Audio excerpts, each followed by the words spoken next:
There has been a new petition going out by a bunch of Hollywood celebrities who are protesting book bans here in America. As far as they're concerned, we're returning to a fascist state because they don't want to, because we don't want them to put graphic novels full of very, very sexual acts being depicted to children in libraries in public schools. Right. I didn't know what this was referring to at first, so I thought, wow, there are big celebrities getting behind an anti-censorship open letter. To which I say, my goodness, Mary, you are so innocent. Yeah, but it's actually just so that we can keep pornography and grooming material in public school libraries. And all the usual suspects are on this open letter. There's over 175 people. It includes Alyssa Milano, Andy Cohen, Ariana Grande. We get a $20 one there from the Ninja from Pop Culture Planet. Let me see here. It says... Did they send one earlier? Yes. Oh, sorry. We do not approve this pop culture move. Leave human children alone. Agreed.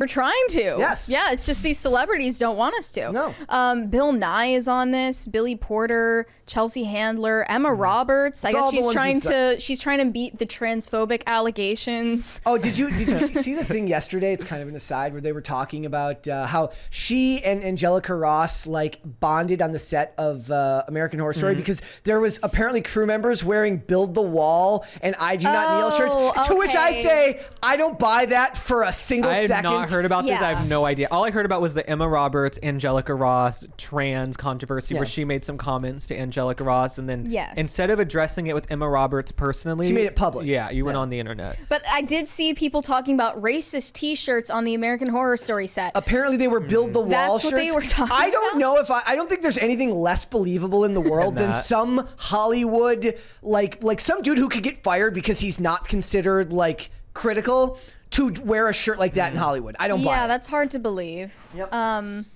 Mark Ruffalo is on this. Ron Perlman, of course. Sarah Paulson. So it says the letter coincides with the National Banned Book Month and corresponds with a movement by Republican-led governments and conservative groups to ban books in schools, particularly those related to LGBTQ issues or race. If you go through this list of books, it's nothing to do. It's less to do with LGBTQ issues, more to do with actual graphic imagery. Well, I also find this so rich coming from celebrities because most celebrities, actors, actresses, pop singers, they haven't even graduated like second grade. I mean, they can't even spell mom backwards. So I don't know what they're doing talking about any books in any libraries anywhere. True. You know what I'm saying? Actually, I disagree with that. Like singers, that's sometimes true. A lot of these celebrities, they end up going to elitist schools. Oh, okay. That's like a lot of them graduate from elite acting programs at elite. I guess I'm just looking at the child stars and I'm thinking, they weren't getting the best education on the set of whatever Nickelodeon show. Or like Beyonce, she dropped out of school in 7th grade. Yeah, right. But a lot, they said the singers might be a different story, but a lot of the actors, they end up in these like fraternal type orders because they did go to the same acting programs at these major universities that have famous drama programs. Like Lupita Nyong'o and people like that. Yeah. So whether it's Tisch, whether it's the Royal Academy School for Drama, whatever, all of these different programs, it's the same type of college programming. It's just done for the arts rather than liberal science and stuff like that. Is there a list of the books? I didn't see a list of the books. It just has this letter. It says, as artists, creators, entertainers, and activists, we recognize and are horrified by the threat of censorship in the form of book bans. This restrictive behavior is not just antithetical to free speech and expression, like as if any of these people care about values of free speech and free expression in the first place. It has a chilling effect on the broader creative field. I have the 10 most commonly banned books here in America pulled up. This is from CBS News. Okay. Genderqueer. I'm going to put the list on screen here so everyone can see. So it's Genderqueer, a memoir. That's been a very big talking point, that one. Lawn Boy by John Levinson. It says a 2018 novel by Jonathan Evison, not Levison, is about a young gay man who works in landscaping as a so-called lawn boy. In 2021, Lawn Boy and Genderqueer were removed from high school libraries, though later returned. In Virginia, Fairfax County Public Schools, complaints about the book's depictions of sex. You will see that word a lot. Depictions, it's not just about what they're saying, it's about the actual imagery. All Boys Aren't Blue, a memoir manifesto. It says All Boys Aren't Blue is a writer, LGBTQ activist, George M. Johnson's young adult memoir. It's a series of essays about Johnson's growing up black and queer. Per the American Library Association, it was banned and challenged after complaints about its LGBTQ themes and content considered to be sexually explicit. Again, like if it's just a book that's talking about, like, I don't begrudge putting somebody's memoir in there, but if we're talking about actual imagery, if we're talking about graphic depictions in literature, that's, you want to put that in a Barnes and Noble, fine. If you want to restrict it at a high school to people who are of age, I don't know how I necessarily even feel about that. I just know that what they're doing is they're conflating banning it outright in the country and banning it at schools, which are publicly funded and are populated by minors. And I also feel like we should take the cues from the parents. I feel like a lot of parents feel like their kids' education is being taken away from them and they want to be in control. And if the parents are coming together and saying, we're not comfortable with this or what's being taught to our kids, shouldn't you listen to the parents because they know what's best for their children? I mean, just they don't believe that, though. They believe they know what's best. No, they think they know what's best because they're with the kids 8 hours a day. And there's so many incredible teachers, and I hate to lump them in with the ones who are terrible. But if all the parents are saying, we're not cool with this, we don't want this, why don't we listen to the parents? Because it's their children. Because they believe that they know better. It's people who don't have kids who want to reproduce by indoctrination rather than and having kids of their own. And that's like the author I just mentioned who posts queer kid stuff. This isn't a parent.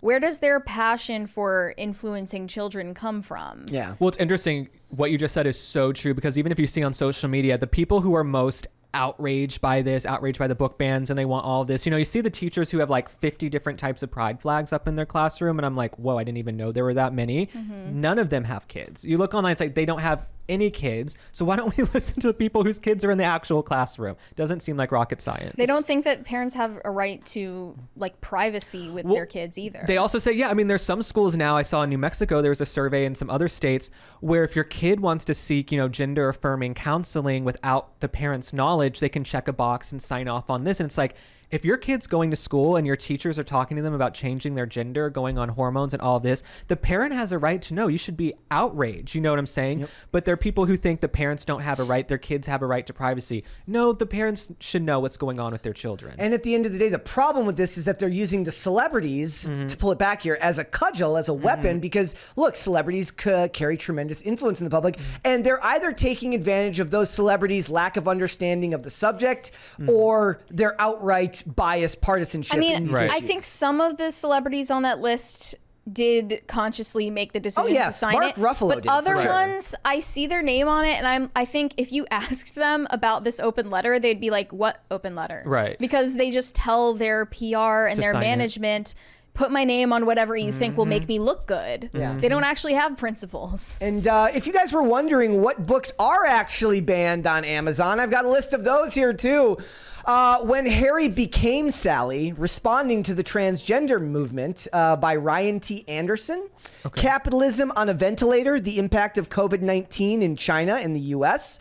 Fascist Voices, essays from the Fascist Quarterly, 1936 to 1940. So that would just be history, wouldn't it? Yeah. That's just a reprint. And also Mein Kampf, which is in Barnes & Noble, but not on Amazon. Yes. The First Holocaust, Jewish fundraising campaigns with Holocaust claims during and after World War I, and the hoax of the 20th century, the case against the presumed extermination of European Jewry. So there's that was the list of 6 books that are banned on Amazon. I don't know if there's others or there's more. I did look up the first 2 and I was not able to find them on Amazon. I don't know if maybe there's another way to do that or if there's another way to find them. And obviously different publishers or different stores might have different standards for what they consider unsellable. For sure. Unsaleable, right? But at the end of the day, I don't think the celebrities care. I think that they just want the cachet that comes from this. Yeah, and I feel like the woke mob, honestly, when it comes to diversity and things like this, they love diversity as long as you go along 100% with what they have to say. Yeah. So they're not really into diversity of thought or anything like that. They're down for like 50 different genders, 50 different pronouns, all these things. But if you go against them or say, hey, I don't think that's actually cool, I don't think that's appropriate for kids, they will cancel you, dox you, come for you. So they're really not about diversity as much as they preach. I would be interested to go to some of these celebrities and be like, well, what do you think about these books that are banned on Amazon? These ones aren't even available for purchase. Like, how much free speech do you actually support? Because at for a lot of them, it just stops, right? It's like it fall in line behind the ideology. And then after that, it's like, it's not about free speech, it's about my free speech. It's like when they say democracy, they don't say democracy, they say our democracy, which they actually do mean theirs. They don't mean you. They actually mean ours, as in the people who agree with us. And celebrities have just become very, very easy, useful idiots for a lot of these causes. Yeah. Yeah. I think they know that earlier they get to kids, the more powerful their ideologies are. Well, that's why they want them in TV shows. That's why they want it in the television shows. Obviously, all of us here oppose graphic depictions that are like hypersexual being in any material available to kids in libraries at publicly funded schools. Yes. But I think even just the introduction of the ideas in queer ideology, even without graphic depictions of sex or anything like that, it's still a sinister ploy to get to them, because the sooner you normalize these ideas to them, then the easier it is to keep them. Yeah, I mean, I definitely feel like when kids get to a certain age, they're going to hear about things online. They're going to see it on Twitter, on TikTok, on Instagram. And so they should be able to come to an adult and ask those questions. Hey, what is this? Or I heard about this. But then there are those teachers out there who tell their students over and over and over, like, hey, you might have been born in the wrong body. And so you have a kid sitting there who's never heard that before. He doesn't know. And then the teacher I saw online, one teacher was saying, gender's a lifelong journey. I wouldn't want my kid being told that they could be born in the wrong body, or gender's a lifelong journey. Wait, is that like to say, like, you could feel like you're in the right body now, but 20 years from now you might not? Like Mark Ruffalo says you can change your gender whenever. Don't you love the Hulk? Don't you love Marvel? Mark Ruffalo says you can be whatever gender you want, so you can go ahead and do that. Whatever species you want. Yes, exactly. Hulk smash your gender identity. That's, it's dangerous. A lot of people nefarious. say like the solution to this is that everyone needs to start homeschooling. But it's hard because it's not viable for everyone. Because a lot of these parents, because of inflation, because of the economy, their parents have had to take on extra jobs. So then who's going to monitor the kids? And then during lockdown, the reason the kids fell so behind is because the remote learning wasn't up to par. And some kids were like 10 kids sharing one laptop. So how are they supposed to do the remote learning? Yeah, that's the crazy thing. Like, I feel actually bad for like the kids that I was talking to a friend of mine who is a teacher in Minnesota, and he's talking about how like now they don't even get snow days anymore because like when there's a snow day, they just have to go on Zoom. I was like, that's sad. I'm glad I didn't grow up in that time period. I got actual snow days. Yeah. I saw someone else say like sometimes for kids from bad homes, the only consistent and sensible adults in their lives could be their teachers. Also their meals, consistent meals as well. Yeah. That's always been a big one, right? Is that like they weren't getting fed entirely unless they were actually at school. And that was a big part of it, right? Yeah. So aside from like a lot of parents, just homeschooling isn't a viable option for them. And domestic abuse also skyrocketed during the pandemic. I mean, alcohol, you had kids at home, drug addiction, for sure. Yeah, like okay, so I like during COVID, I was working at an apartment complex doing maintenance, and the amount of liquor bottles you saw outside increased. just doubled and tripled, and the amount of domestic violence calls or at least police response calls also went through the roof because your people were just not used to not having those 8 hours that they spent apart every day. No, like that's what everyone was going out to buy at the beginning of the pandemic: toilet paper and alcohol. That's what they were stockpiling in the beginning of the pandemic. Well, I mean, that says a lot about us. Well, it also like it does prove that it was never about like when they were talking about was like Walmart is considered what was the term that they were always using for it? All the other stores were closed down, and Walmart was allowed to be open because it was considered essential. Necessary, yeah. Essential, right? Well, why did liquor stores get to stay open? Because they didn't want half the country to go through withdrawal. That's why. But so they had to pretend like it's essential when realistically it's literally like it was essential because otherwise people were going to be in rough shape really, really fast. Right. What was the beef that Abigail Disney had with like the company? With like the Walt Disney Company? I mean, she's famously had lots of problems. Wasn't she saying stuff about... Was she the protester who like tied herself up in the Hamptons at the airport, or is this somebody else? That might have been her. Like, I think you mentioned something about her talking about how Disney is is like going off the rails from Walt Disney's vision. She's also kind of like I don't want to comment on it without remembering exactly. But she's famously has a lot of problems. Abigail, if you're out there, call in. Yeah. But then she signed on this letter too, so I don't really know what she stands for. Yeah. Well, I don't think a lot of celebrities know what they stand for. I think they go what their PR teams, management, and the people around them tell them they stand for. And Gabrielle Union has a trans kid, right? Yes.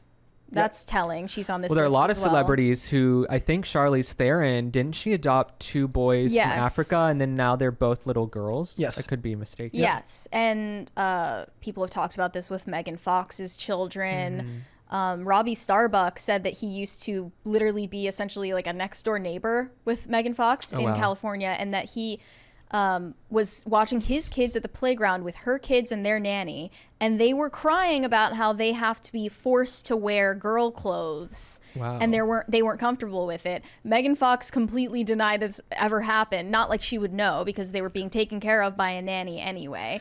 But this is super common in Hollywood, and I think Madonna's kids seems to be a similar situation as well. Megan Fox was in the Expendables 4 last night, and it was a very interesting feeling to see somebody. She's working. To see somebody who's both simultaneously unbelievably ridiculously hot, but simultaneously unbelievably underwhelming in every other respect. You're watching her and you're like, it's her whole complex about herself. Like, I swear I'm interesting. I'm watching her and I'm like, it's literally the at least she looks good thing, right? Like it's that's what we were saying. Like if they cast hot women in the Ghostbusters 2016 reboot. Thanks for watching. Listen to full episodes of Pop Culture Crisis on Spotify. Keep up with us on social media and make sure you subscribe and ring that bell so you never miss the show. Bye, guys.